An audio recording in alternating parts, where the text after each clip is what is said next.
What are some of the easiest ways to break a bad habit or even a drug addiction? Now, number one, you have to accept that there's going to be a physical withdrawal to it typically.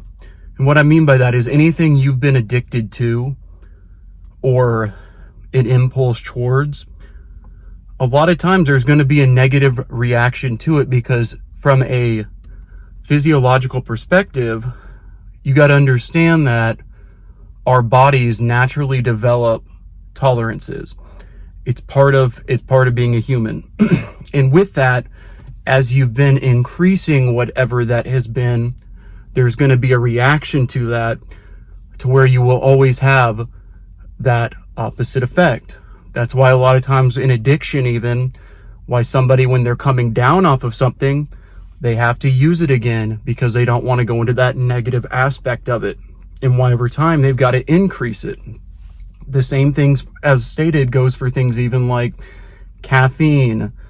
Now, moderation, once again, moderation I believe is key for a lot of different things. But once you've been in that cycle, you go into to number two, which is, depending on how long you've been using the substance, depending on, or been partaking in whatever activity that is, number two, there's going to be a period where mentally sometimes it'll feel worse than the actual physical withdrawal to it.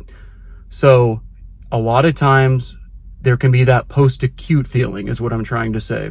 And what do I mean by post-acute feeling or post-acute withdrawal?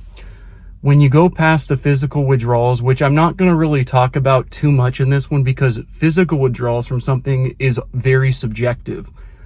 And that can be, as I've stated in other videos, physical withdrawals can be like serious flu-like symptom, feeling like you're gonna, die, feeling like, you can't sleep, restlessness. Everyone's a subjective. But when it comes to the post-acute, once again, it's going to vary person to person, but a lot of times people actually find that the psychological aspect or the post-acute withdrawal is actually a lot harder than going through that initial first 1 to 2 weeks, which is, I'm not saying that's, once again, that's easy, but from my past, even with like caffeine or just different things in the past, I've even found, for example, and even addicts saying this in regards to, I would take going through the physical withdrawals again if it was just 1 week, instead of going through the post-acute, which can last a long time. Which, with the post-acute withdrawal, the psychological aspect, the changing of schedule is very, very important. New surroundings you find yourself in can be very, very helpful. Another thing is adequate, as we said, I'm not going to go into this too much, but adequate sleep. You need to make sure you're sleeping, getting at least, and everyone's different, but you need to be shooting for at least, in my opinion, 6 hours of sleep. Now, another aspect of this, which people don't talk about enough, in my opinion, is if you were somebody who was not exercising beforehand, or you've never done it before, I would highly recommend you give it a try, and you give it at least a couple months, because for anyone who's never exercised before, it's always going to be hard at first.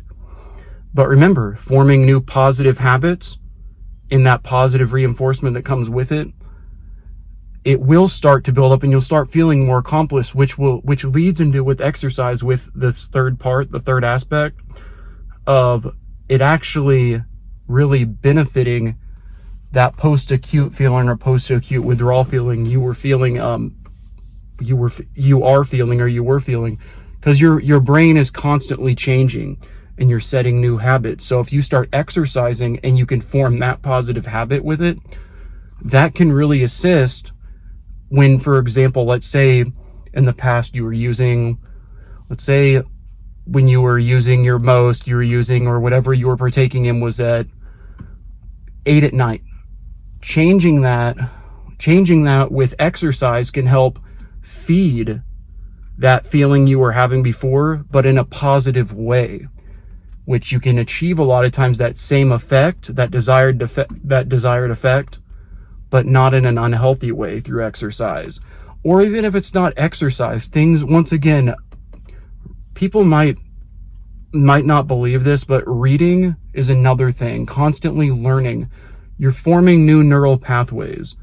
That's another way that you can truthfully optimize not only your mental health and physical health, but just your social health as well. Because when you're reading, and I would recommend too, if you're reading while you're doing this, write down notes or questions as you go, because not only are you reading and retaining, you're also applying that information. So those are just some tips if you're struggling with addiction or habits, or you're trying to form new habits. These are some things I would potentially recommend. Once again, I'm not a doctor. All I am is a nurse. And these are things that I've seen that, once again, have helped patients a lot, and even helped me in my own day-to-day life, because we're all evolving humans, we're all changing, and we all need structure in our life, and we all need changes at points in our lives. So yeah, that is your daily dose. Like, subscribe, comment. I'll be putting out, once again, more videos soon. I love you all.